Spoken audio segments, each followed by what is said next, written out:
মামলা এই অন্যায়ের প্রতিবাদ করার কারণে, কারণ মানুষের প্রতিবাদ করা বন্ধ হয়ে গেছে। কেন জানেন? এই যে সত্য বলে কথা বললে জেলখানা, মামলা, হামলা একটা না একটা লেগেই আছে। এই জন্য সত্য পদে আর কথা বলে না মানুষ। আপনারা আস্তে আস্তে এই দেশটা এই যে 17 বছর তো ধ্বংস হয়ে গেছে।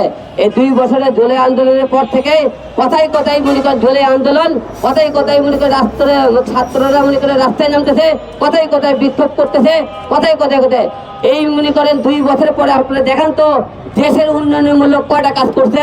সংসদে গেলেও কে কি করছে সেটার আপনি পেতেন। সংসদে গেলে আপনি জনগণের নিয়ে কয়টা কথা হয়, জনগণ নিয়ে কথা নাই।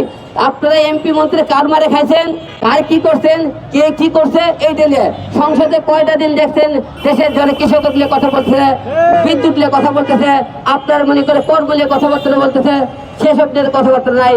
কে আন্দোলন করছে, কে আপনি কাকে মারছে, কে হাসিনের বিপক্ষে ছিল, কে বিএনপির বিপক্ষে ছিল, কে এই কথাবার্তা তর্ক।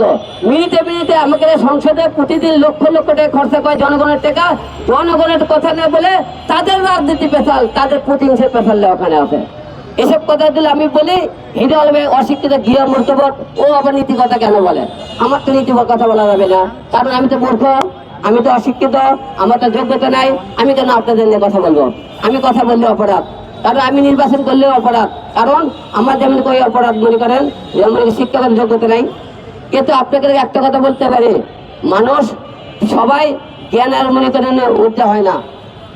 আর আপনাকে একটা কথা বলতেছি, কালকে যে আপনি মামলার ঘটনা শুনছেন সম্পূর্ণ মিথ্যে করেন। আর আমাকে একটা ছেলে অনেকদিন ধরে হত্যা করার চেষ্টা করতেছে, আমার সম্মান নষ্ট করার চেষ্টা করতেছে। এই জন্য এই অপরাধে কালকে তারা অনেক দিক থেকে না পাওয়ার কারণে আমার নামে একটা মিথ্যে মামলা দিয়েছে। তাই এই মামলা থেকে আপনারা সবাইকে জানাতে চাই, জুলাই আন্দোলনের সবাই আপনারা হিরো আলমের ফুটেজগুলো দেখবেন, ইউটিউবে ফেসবুকে সার্চ দেবেন। আমি আন্দোলনে ছিলাম কিন্তু শাহবাগ বোর্ডে দেখবেন, ফুটেজ দেখবেন।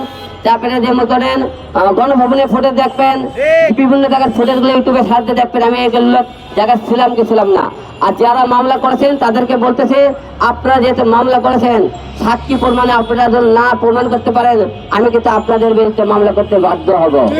কারণ কি জানেন? আমি হিরো আলম মৃত্যুর কথা ভাবি না, এক হিরো আলম গেলে কিছুই হবে না। কারণ কি জানেন? আপনারা কি মনে করছেন আমি ভয় পাই আপনাদেরকে মামলায়? যখন আওয়ামী লীগ সরকার রানিং ছিল তখনই ভয় করলাম না সরকারের দিকে, এমপি মন্ত্রীর দিকে। আর আপনারা আপনাকে ঝোলে আন্দোলন মিথ্যে একটা মামলা আমার কাছে আসলেন হিরো আলমের দমকানোর জন্য। আর দমকাতে পারবেন? আপনাদের সংগঠনকে বলতেছি, আপনারা যারা আপনার নামে মামলা করেছেন আপনাদের এদের সত্য প্রমাণ না করতে পারেন, আপনাদের বিরুদ্ধে মামলা করতে আমি বাধ্য হবো। কথাটা বলে দিলাম।